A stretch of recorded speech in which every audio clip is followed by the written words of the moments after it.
morning, partners. There's much to update you on as it's been a while since I have contacted you all and given you an official update. I want to focus on making sure that you understand how well taken care of the house in Chicago is, the community in Chicago is, and to just let you see a little bit of what life is like here in Pennsylvania for Scout and I.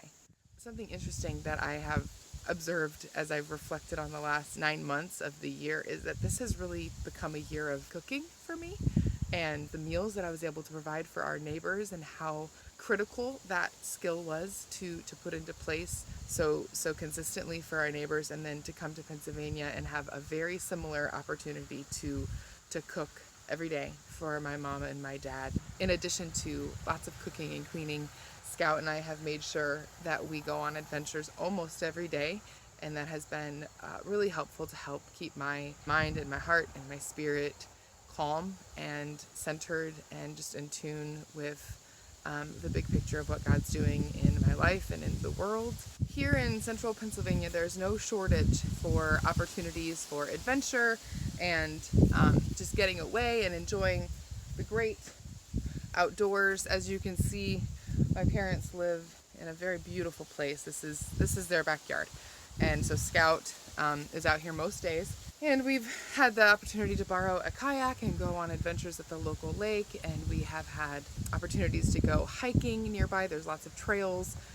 We have only had to call the police to find us once. I think that's a pretty good ratio of hikes to emergencies. A few weeks before Scout and I relocated to Pennsylvania, Lori and Kevin agreed to move into the house and steward the house and lead the community while I'm gone, and they have jumped in with absolute gusto, which is incredible considering the fact that they also just got married. They've been connecting with our neighbors. They've been present in the yard. They've been stewarding the house and taking care of our rental situation with our Airbnb guest who is still stranded.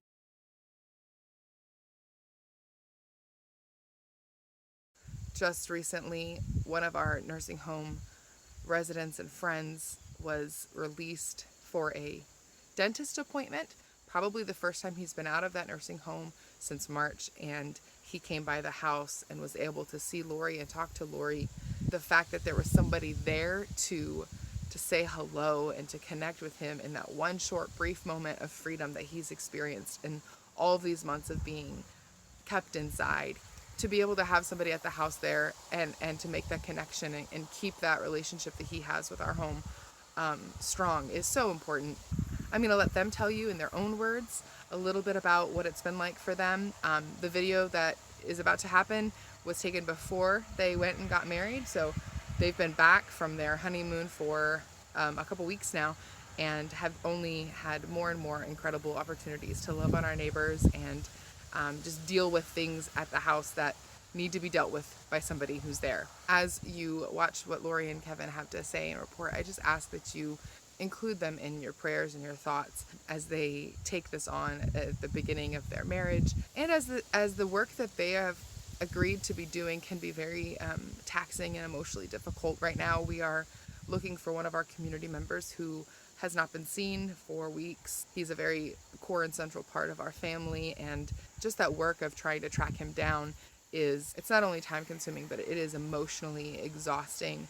I am incredibly thankful that there are people there on site who are able to put time and energy into this incredibly important work of holding our family together during this time. And so please pray for Lori and Kevin and support them, reach out to them, encourage them when you can. This is new for them, and they're doing an incredible job. Hi, we're Lori and Kevin, and we are soon to be a newlywed couple living in the Justin Brace house. We're in the process of slowly moving in and preparing for our wedding in 10 days. Just wanted to take a minute to tell you a little bit about us and kind of how we came to be involved with Justin Brace. I came to be involved with Justin Brace through a friend of mine who invited me over for a meal, and ended up talking with Cher and ended up living here. Been going to the group ever since. And so I joined Justin Brace in April of 2014. My first event with the organization was a foot clinic, and then soon after that I started coming weekly to our community gatherings on Sundays for Bible study and open house, and have been involved ever since. So I also lived in the house previously from 2015 until 2016. I'm just very excited to be moving back now. Just to tell you a little bit about each of us, I work for Little League on the west side of Chicago, and I'm going to be starting up massage therapy school in September. So very excited to start on that new path. Just finished up a program called the Living School, and I have a pet cat who actually came to me through the yard at Just Embrace. Cher and I found her and her siblings here in the yard, and she's been part of my family ever since. So her name's Frankie, and she'll be living in the house too. I've been around working at different farms for the last few years and doing a mix of farming and teaching, and currently I'm farming, growing vegetables. So we are both super excited to be moving back into our former home, which we've never lived in together, but will now, for lots of different reasons. So for me, some of the things that I love about this house are the memories here. This community has been like my family and a core part of my life for 6 years. We've celebrated birthdays and weddings and deaths, mourned deaths, and thrown parties and all sorts of things in this house and in the yard. I'm just excited to be close to those memories. I'm also excited for just being in this beautiful house. There's a lot of light in this apartment. I've already done some work on the kitchen to kind of make it a little bit more cozy, and it's fun to kind of live again in a space that has been home to so many people, many of whom I love. I had a couple of housemates when I lived here before, and they became really, really good, precious friends. It's just fun to return to all of that. And then, of course, being close to our neighbors and the random surprise drop-ins from friends and folks strolling by the gate. So those are a few of the things I'm looking forward to. I'm excited to just kind of like have a porch and be kind of in the place where a lot of my friends in the group stop by, and we can just chat and say hi. And yeah, it's really nice to be involved in the neighborhood again in a way that is more rooted, and appreciate taking advantage of all the work that Cher's put into making the space what it is and making it such a friendly place for people to stop by and a place that people look forward to coming to. And I think that we are both really excited to kind of get creative about how to reconnect with our friends and family and neighbors in the midst of a pandemic. It's been really sad and hard to not have our weekly gatherings and to just be living at such a distance from each other. Yeah, we're looking forward to coming up with some creative ways to host people in small, safe, distanced ways, and to give some love to our neighbors, and especially at the nursing home down the street. So it's going to be a fun season. So we've already had a couple of highlights, encouraging reminders of what life in this house is like.